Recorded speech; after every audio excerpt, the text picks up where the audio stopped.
మా పక్క పొంటోళ్ళది ఓ కేసు నడుతుందిలా అది అయితలేదు పోతలేదు పోన్రి తిరిగినోళ్ళు తిరిగినట్టే ఓడిసేది లేదు పొడిసేది లేదు అన్నట్టుంది పోన్రి పాపం తప్పు ఇల్లది కాకున్నా కానీ పోవుడే తిరుగుడే ఉత్త గెట్టు పంచాయతీల్లా భూములు జాగలు లొల్లి స్టేషన్ దాకా వాయే ఎవల భూమి వాళ్ళు చక్కగా వేసుకోక పోలీసుల దాకా ఓవుడేందో అనుకున్నాం కానీ గీ కేసు చూసినాక పోలీసు వాళ్ళకు పని లేదా మరి పోతున్నోళ్ళకు బుర్ర లేదా అర్థమైతలేదులా ఇంతకు ఏమైందంటే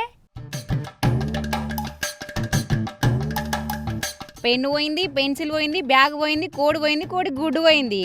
బర్రె పెండెత్తలేదు. గీ కేసులు మస్తు అత్తని పోలీస్ టౌన్లకు వాటిని సాల్వ్ వేసి పంపుతుర్రు. వచ్చింది చిన్నదో పెద్దదో కానీ కేసు రాసుకోవాలి, సాల్వ్ చేయాలి. ఈడికే పుట్టడి కేసులున్నాయి, సాలెంతమంది లేరని లాయర్లు పోలీసు వాళ్ళు నెత్తినోరు కొట్టుకొని మొత్తుకోబట్టే కోడిగుడ్డు పెడతలేని కేసులు రాబట్టే గిట్ల మరి.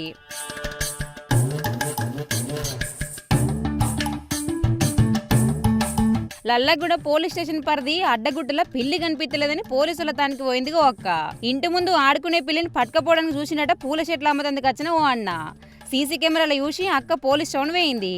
లేదు లేదు నేను ఎత్తుకపోలే, గా పిల్లి ముద్దుగున్న మాట నిజమే, తీసుకుపోదాం అనుకున్నది నిజమే కానీ అది మంచి పిల్లి కాదు, గయ్యాలి పిల్లి, నన్ను కొరికి ఉరికిందని చెప్పిండా అన్న.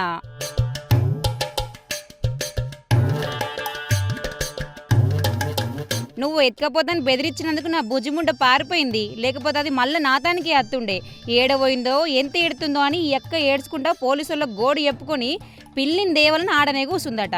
ఎత్తుకపోదాం అనుకున్నాయన ఎత్తుకపోలే, పిల్లి పోయిందని ఏడ్చి ఆమె ఏడుపును ఆపలే. ఇగో ఈ రెండింటి నడిమిట్లా పోలీసులు తలకాయలు పట్టుకుర్రు.